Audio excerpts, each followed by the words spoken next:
Magandang araw po. Nandito po ako para po magatid ng mensahe galing sa Panginoon.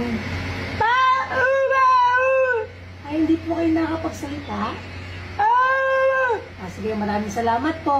Ingat po. Ay, po. Aujourd'hui aussi, c'est un autre jour. Laïla!